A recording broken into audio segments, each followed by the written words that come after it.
እኔ የልጄ ሚስት ነኝ። መታቁኝ ሳሎን ብዙ ጊዜ ይላችኋል መሰለኝና እኔና ልጄ ትውውቃችን ክላስ ላይ ነበርና ያው መልከኛ ነው። እኔ በጣም ነው የምወደው ባይ ዘ ወይ እና መልኩ ነው ሳበኝ። እዛ ክላስ ስገባ እሱ አንድ ባች ይበልጠኝ ነበርና እኔ ለግቢው አዲስ ነኝ። ከዛ በቃ ያው በተክሊል ላይ ሁለታችንም ቨርጅን ነን አይደል? ያንቺን እንኳን እርግጠኛ ልትሆኚ ትችያለሽ። ያው የኔ ግን አላውቅም ማለት ያው እኔ ምን ያህል ከፈጣሪ ጋር ንጹህ ነኝ ብዬ አስቤ አላውቅም። ማለት ከፈጣሪ ጋር ብዙ አይነት ግንኙነት አለኝ ወይ ራሴን ንጹህ ነኝ ወይ ምናምን ብዬ እንትን ልላልሽ። ከኔ በፊት ሴት እንደማታውቅ ነበር የማውቀው። በእርግጥ አዎ፣ ግን ደግሞ አላውቅም ብቻ። እኔ እኮ እያልኩ ያለሁት ሁለታችንም ከዚህ በፊት ኃጢአት ልንሰራ እንችላለን አይደለ? ንገረኝ እንጂ አስረዳኝ። ሁለታችንም ከዚህ በፊት እኔም እንዳላውቅም አንተም ሴት አታውቅም እንደዛ አይደለ? እንዴ ሁለታችንም እንትን ያለው እሱማ ሁለታችንም እንደዛ ነው። ግን ታዲያ ምንድነው አሁን ካሜራ ላይ ስለሆንክ ነው? እናንተ ሚያሞ ሶስ እንተ ማልጎተን ፈከኛ ፈመደ ቹዳ ካሜራ ረርቴሰኒ ኦካ ካሜራ ገጠምተኒ ካተኒ ጀልቀባ me fakkeenya fi me video kana dura sirma natti faradinaatini video kana ubadha dura video kana sirritti cheeki godha kaati achi booda comment illee yoo barreessitan wantoota adda addaa hojjettan ni dandeessan. Ashama harka fuudhe akkam jirtan hordoftoota channel kooti kan taatan marti keessanu nagaa rabbii lafaaf iddoo jirtanitti isiniif haa baay'atu.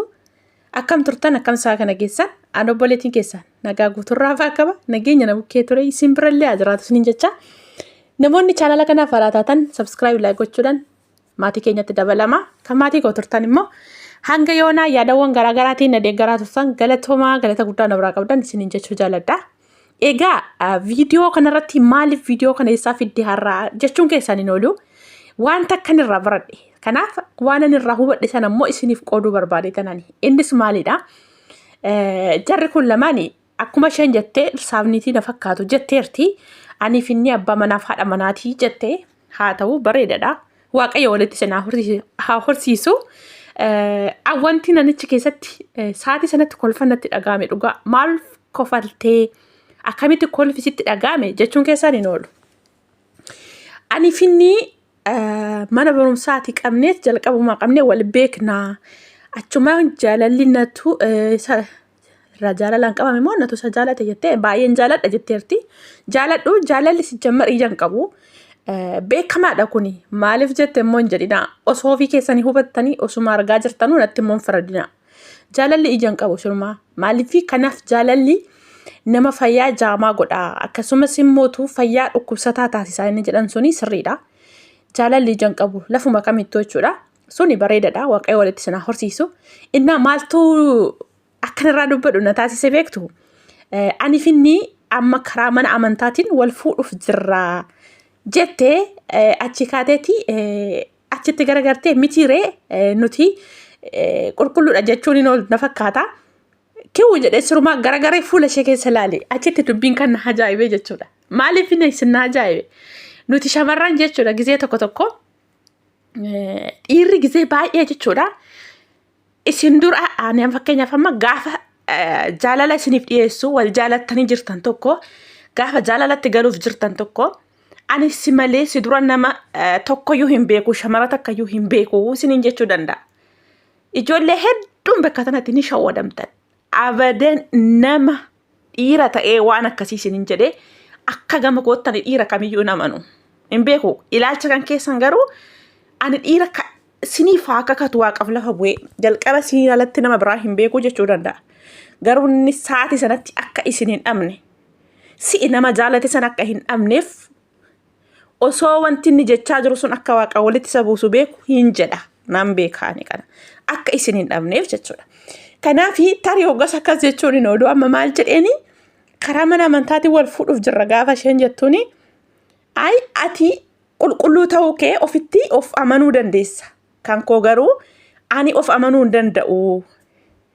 hammaman karaa rabbiitirra jira. Hammamanni ani waaqayyoon walitti dhiyaadha yookaas immoo dhiyeenyinanii anaa fi rabbii gidduu jiru hammame waan jedhu parsantii 100 ofitti amanuu hin danda'u jedheen. Si malee shamara biraan beeku naan hin jenne jalqaba akkasitti wal barre miti anillee si malee dhiira biraa hin beeku jetteen. Eeyyeessuun ta'uu danda'a of beekuu dandeessa. Angaruu miti jedheen. Wanti nan akka irratti dubbadhu akkasumas immoo ijoollee hedduudhaaf illee maaliif yaada keessa kootii kana akka namaaf qoodu kan na taasise isa kanaa jechuudha. Maaliif tarii isheen shamarri takka dhiira tokko jaalattee jennaan bakka maal siniin jedha kan beektan namni kamiyyuu shamarran hin beektan. Eenyumtiyyuu keessa keessanii of madaaltu sa'aatii kana waan kamis immootu dubbachuuf kaanaan jechuudha keessatti hin dhiifattu waan jalqaba nam tokko darbeeti waan kanarratti kan osoo waan badii yookaan waan tokko dalagee dhufkatee toorra dubbatu malee shamarran yeroo baay'ee dafteet himatti. Dhiirri tokko gaafa siniif kakatee siniif du'ee sii cabee jedhuunfaa jechuudha. Dhugaan isiniin jedha unkaan waan kan kana miti waan nyaattee bultayyuu hin dhoksitu jechuudha. Kanaafi ati ofii keetii of beekuu dandeessa hammam akka qulqulluu taate angaruu ani ammaman rabbii kootii walitti dhiyeenya qaba waan jedhu ofitti amanuu hin danda'u jedheen. Kanaaf obboleewwan kiyya innaa akkuma inni ishee ilaalee amma fakkeenyaaf gaafa isheen jecha akkasiisan jettu kiyyuu jedheetuma laaleetuma inuma laala isheen naate innillee ijuma keessa laala deebisee. Si malee dhiira biraan beeku ana malee shamara biraan beektu miti jettee. Sunillee eeyyani garuu jedheen laala gartanii. Kanaafi ijoolleen dhiiraa nu duratti nama biraa hin beekanii namni kun nan jaaladha nam beeka hammam yoo jettaniyyuu gara dhiiraa beekuu hin dandeessanii shawwadamina isiniin jechuu barbaadeetanii. Innaa walumaa galatti komentii jala kana jalatti barraa'ee jiru immoo gaafa dhaqxanii dubbistanii jechuudha. Hin beeku maal isiniin jedhaanii baay'ee tokko jechuudha. Baay'ee tokko isinumti karaa rabbii irraa gortan jechuudha. Komentii sana dubbisuutti qofa jechuudha. Anumtiyyuu waaqayyo dhiifama na haa godhu dhugaan isiniin jedha. Kanaafi obboleewwan kiyyaa maaliif jennaanii kan wal jaalate isaan lamaanii jaalalli akkuma jalqaba isiniin jedhee jaalalli ija hin qabu. Osuma fayyaa taatanii jirtanuu akka nama maraataatti taasoftu. Osuma mootuu jechuudha. Dhukkuba tokko hin qabaatiin akka nama dhukkubsataa tokkotti okkoltu. Kanaafi jaalalli ija hin qabu. Tarii dhuguma parsantii 100 jaalalan irraa qabamtee jaalachuus dandeessi wanti beekamaan hin jiru. Kanaafi jaalalli bifa hin filatu waa hundaan hin madaalamu inni jedhamu yeroo baay'eeyyuu isa kana. Jaalalli nam tokko sababa isin bareeddaniif sababa isin qabeenya qabdaniif sababa isin walumaa guututti waan hundaan guutamtanii faayamtanii fi namni hundumtuu jaalalaan isin irraa qabama. Inni isin arge hunduu isin jaalata jechuun soba. Hin shawwadaminaa asitti. Dhugaan isiniin jedha. Nama tokko jaalala kan irraa nu qabe jettanii haasoftanii wantoota akkanaa kanaan osoo hin madaalamin kanaan alatti waan ta'e bakka nama sana qofa waan namni sun waan jaalattaniif qofa jechuudha. Waan namni sun haasa'u qofa osoo dhageeffattanii guyyaatti nama sanarraa fagaattanii kan jirtan yoo ta'e osoo sa'aatii 24 isinii dawwalee wajjin haasoftanii bakka dadhabeeraa silkii cufi jechuun kan hin dandeenye. Dhugaan isiniin jedha jaalala dhugaa inni jedhamu jechuudha. Innillee akkuma sana yeroo hunda deddeebisee isirratti bilbila deddeebisee bakka yoo isin haasoftanillee iddoo isiniif kenne sa'aatii dheeraa isin waliin haasa'a. Waan kam keessattuu inni jedhee dhageeffatee sa'aatii iddoo siif kenna taananii dhugaatti si jaalatee jira. Akkasumas immootu gaafa jaalala keessa galuuf jirtanii maal qabdaa maal hojjettaa bakka wantoota akkasiin kan osoo isin hin gaafanne namummaa keessan qofaan bakka isin jaalate suni jaalala dhugaati. Dhugaan isiniin jedha. Kanaafi maaliif jennaanii jaalalli ija hin qabu. Walumaa galatti akkuma jalqaba isin irraa dubbadhe irra hin deebi'u. Kanaaf ijoollee baay'een hin shawwadaminaadha. Waan uffata bareedaa uffattaniif waan dhaabbata bareedaa qabaattaniif namni waan isin jaalatu isinitti hin fakkaatina. Asitti bakka baay'eetti shawwadamtan dhiiras ta'ee shamarran jechuudha. Kanaafi jaalalli bifaanis ta'ee maallaqa uffannaadhaanis ta'eetii dhaabbata waan kamiiniyyuu adda. Bakka maaliif jennaani amma ijoollee baay'een jechuudha warrumti koomentii barreessanii mucaa kana osoo kan koo ta'e osoo wajjin jiraadhe kan jedhan hin dhabaman jiru.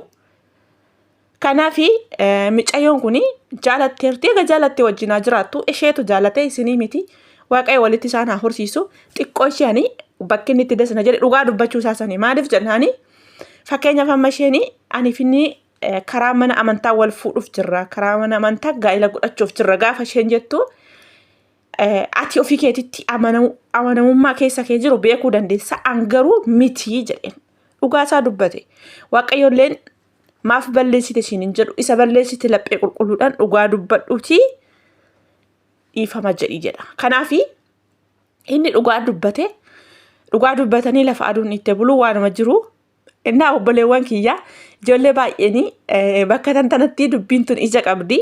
Kana beekaa dhiirri hammam takka yoo isiniif kakate isin dura shamara biraa hin beeku jedhee gaafa isin hubachiisuuf wantoota yaaliiwwan adda addaa geggeessu osoo beeknu huba wajjin jetteedhaan sareena isa jedhan sana osuma beektanu kan darbe kan dhufu jedhaati nama sana sirreeffachuu yookaas immoo karaa rabbiirraa akka inni gorsaa malee inni duraa sunii akkas jettanii mormuu waa barbaadan gootanii jechuudha isiniif kakata. Maaliif isa darbe sana akka ittiin deebine hin beekaa isa darbe sanaaf jedhee immoo akka isin hin dhabne waan barbaaduuf waa barbaada jedhee kakatee kan ofii isin taasisaa jechuudha. Kanaaf obboleewwan kiyyaa egaa warri jarjartanii osoo viidiyoo jalqaba amma dhumaatti nubatiin koomentii barreessitanii hin beekanii garuu mootu ani wanti nani jedheef bakkan itti dubbii yookaas dubbii ijoo yookaas mootu irraa waan ta'e akkan dubbadhuna barbaachisetu jiraan dubbadhee malee jarri sun lama maa wajjin jiraatanii jechuuf miti.